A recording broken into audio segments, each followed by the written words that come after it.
You're so stupid. You can't do that. You are so unlovable.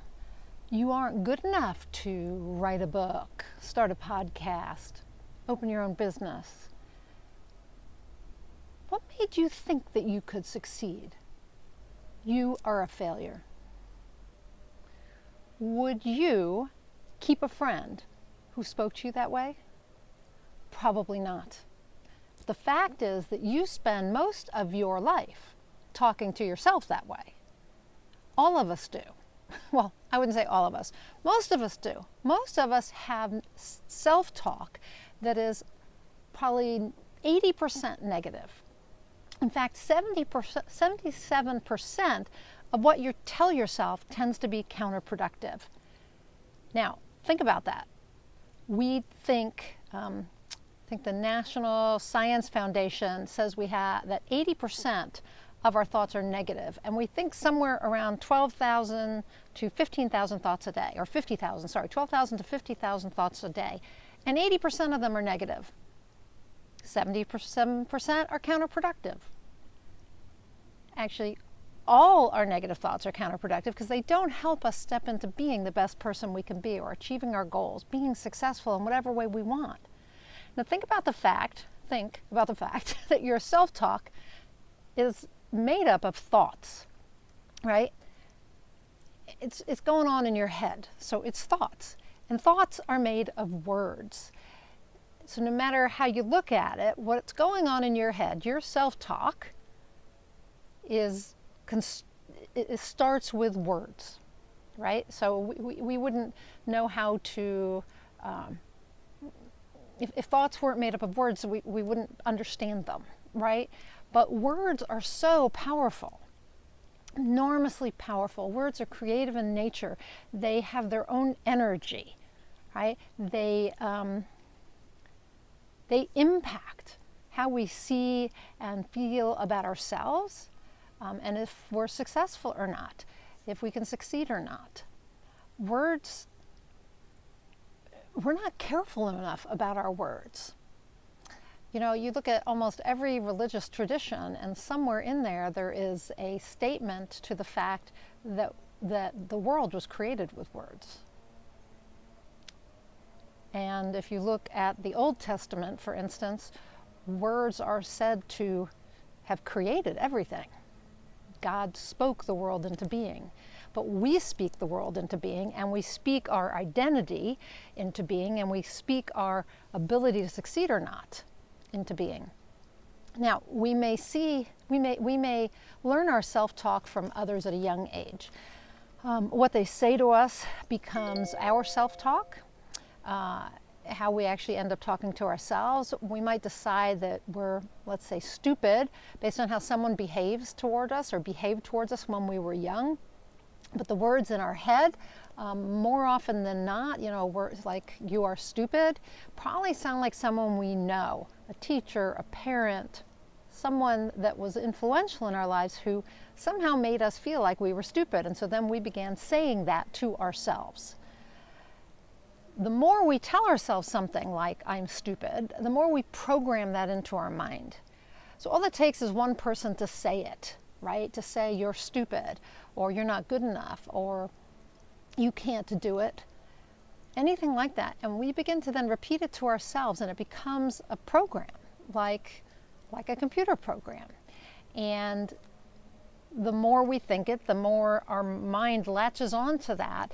And you know, as we know in neuropsychology, that the mind it's like it goes down a rut, and it keeps us going down that rut because that feels safe.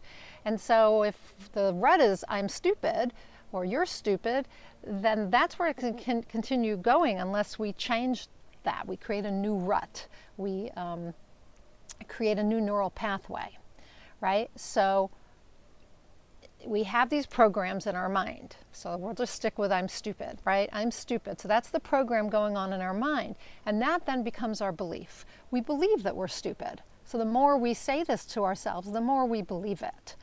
And that belief then impacts how we see life, our attitude, our mindset, right? So if our attitude or mindset is I'm stupid, then we're going to keep finding proof of that. And we're going to show up in the world looking and acting as if we're stupid. I see my grand doggy has joined us. That's Reed. So our beliefs become our outlook, our attitude, our mindset. And thoughts generate feelings. So our feelings are the result of our thoughts. So the more we believe something, the more we think something over and over again, the more it generates a feeling that goes with that. And it's that feeling, in this case, as we're using stupid as an example, that we're stupid, right? So the more we think I'm stupid, the more we feel stupid. And that leads to action or inaction, right? So if you think you're stupid, you may not speak up when there's a conversation going on where, people seem to know a lot. You think they're smart, you feel stupid, so you don't speak up. So that's a simple example of that. Or you may not apply for a job because you are thinking you're too stupid and it requires someone smarter. So you can see how then those beliefs not only lead to feelings but also to results, because you're not going to get the job if you don't apply, right? And if you don't speak up in the conversation, you'll continue feeling stupid because you didn't allow yourself to do anything that would make you feel or be seen as smart. So again, the thoughts, the self-talk is creating programming in our mind that creates beliefs, things we think about often enough, we end up believing. Those beliefs turn into attitudes and mindsets and outlooks on life. They also then generate feelings, and they lead to action or inaction, and that produces some sort of result, right? So the big question here then is, what do you say when you speak to yourself? Because you don't want to befriend that voice that says, you're stupid, you can't do it, you're not enough, what are you thinking? You're going to fail, you are a failure. You don't want to befriend that voice. That's not the one you want speaking in your head all the time. The one you want speaking to you is one that is more positive, someone that boosts your self-esteem and your self-confidence. It's like you want to be your best cheerleader, right? Think about the coach who was on the sidelines and isn't saying you're doing it wrong. Like I remember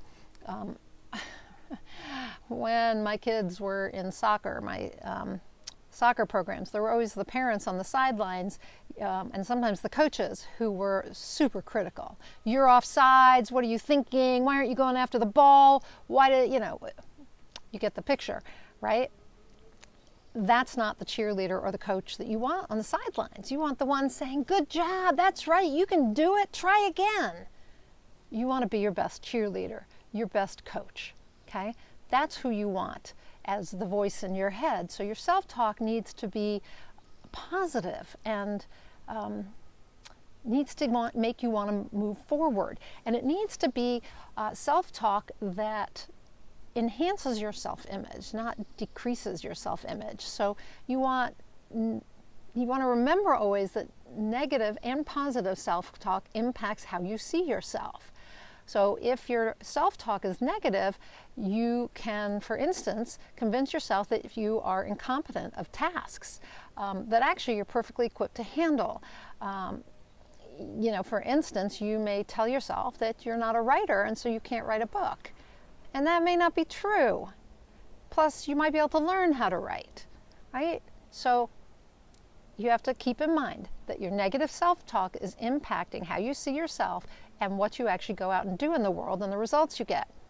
So you can, I always think of this as a really good example, and I've never had these conditions, so I'm not speaking from any kind of self experience, but if you think about people who are bulimic or anorexic, they see themselves as fat, even though they're not, right? Anorexic, people with anorexia in particular, they see themselves as fat. So they look in the mirror and they see fat because their negative self-talk says I'm fat. And they believe that, and it impacts how they feel about themselves and what they do and all of the things I've talked about. So no matter what you tell them, they still believe that they're fat. That's their self-image. So another example is people who stay in abusive relationships, and they see themselves as unlovable, or that this is all they deserve, and that's what they believe, and so that's their self-image is this is all I deserve, and that's impacting everything. So you want to talk to yourself in a way that impacts your self-image in a positive way, right? So that leads us to choosing to speak to yourself differently. You have to speak to yourself positively, right? Again, be that cheerleader or that coach on the sidelines telling you you can do it. You talk to yourself all the time anyway. Mostly it's unconscious. So the key is to do it consciously. And I know that most of our thoughts are unconscious thoughts, but you can begin to become aware of what you're thinking and speak to yourself the way you would like to be spoken to. Come up with a list of things you'd like to tell yourself. You can think of these as affirmations, and that's fine. Affirmations are awesome, but come up with a list of things you wish somebody would say to you or had said to you. You're good enough. You're a good writer. You can do anything you set your mind to. You can figure it out. I know you can succeed. What would you like somebody to have said to you? What would you like them to be telling you now? What would impact how you see yourself and the results you get? So once you come up with this list, and let's just call them affirmations, although I kind of like just positive self-talk better, but so you come up with this list of positive things you would like to say to yourself. Then you record them. Record yourself saying them to yourself. Hey, Nina, you know what? I know that you can do it. Nina, you are an amazing writer. Or you don't have to use your name. Just say, I am an amazing writer. Or use the word you. You are an amazing writer. And you can interchange these because the mind receives them differently, receives these different, I, you, your name, receives that differently each time. But record yourself and then listen to yourself, speaking to yourself. You can put this to music, you can do it when you're out on a walk or on the treadmill, or you can have it playing in the background while you work, whatever you like. But listen to this positive self-talk, right? Because that's going to begin to reprogram your brain. It's going to create some new neural pathways. And so you want to do this often. Now, can you do it while visualizing? Yeah, you could visualize yourself doing these things. You could also go into self-hypnosis and say these things to yourself. That's a really powerful thing to do. But you want to just keep feeding your mind positive self-talk, okay? Then you can scale this up a bit to other areas of your life. So maybe you want to speak. You want to get some different results and see yourself differently in one specific area. Like maybe it's your physical body, and you would like to see yourself as fit and trim and in good health and perfect weight. So you could do that. Or maybe it's in business or money, and you could begin to, you could develop a set of positive things to say to yourself and repeat those to yourself in that specific area. So you can definitely focus on certain areas where you would like things to be different, or you'd like to see yourself different or get different results. Now, consider what you say aloud. So this is, we're talking about having statements on a tape or something, and or you'd have it on a piece of paper and just say it out loud, but we were talking about having it be something that you're just listening to, right? I want you to actually think also about what you do say aloud, because what we say aloud has even more power than what's being said in our head. What's being said in our head is programming us, but what we say aloud has an even more powerful creative energy and goes out into the world. So you want to watch it when you say, I can't, or I've never, or I'm not that type of person. Become super aware, hyper vigilant about what you say. This is something I'm working on, because despite the fact that I've known this for years, I often say stuff that I wish I hadn't said, because I don't want to keep perpetuating the thought that, I'm not good enough, or I'm stupid, or whatever. So you can modify what you say. Don't say delete, delete, delete, because it's already out there, right? Whatever you said is already out there in the world. So when you say something you don't want, like, I don't know how to do that, modify it with the word yet at the end. I don't know how to do that yet. Or you can say, I've always said I wanted to exercise daily, and I've never done it. And add onto the end of that, until recently. So instead of saying, I've always wanted to exercise daily, and I've never managed to develop the habit, until recently. And somebody may say, until recently, so have you started? As of today, yeah, I have started today. The idea being that you don't want to just put that negativity out there. So it's not just the self-talk, it's also what you put out there into the world, because that's coming from your self-talk. It starts here with your thoughts, saying, I never have been able to develop a habit of exercising daily. I've never. Stop that. Stop that. Have you ever seen the Bob Newhart video about Stop That?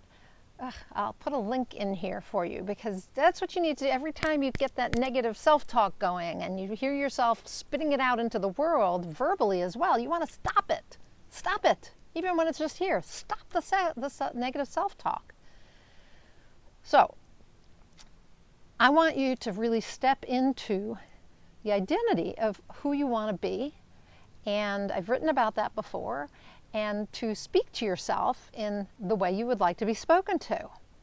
Okay, so if you want to stop smoking, then start telling yourself you're a non-smoker. I am a non-smoker. Non-smokers don't smoke. I'm a non-smoker. I don't smoke. I don't smoke anymore. No, I don't want a cigarette right now. Right? And then reinforce that with, you can do it. I know I can do it. I can quit smoking, right? You want to say positive things to yourself. Think about the identity of who you want to be. So if it was a non-smoker, how would that person talk to themselves? If you want to be a writer, how would a writer talk to themselves? You become what you say to yourself, as well as out in the world.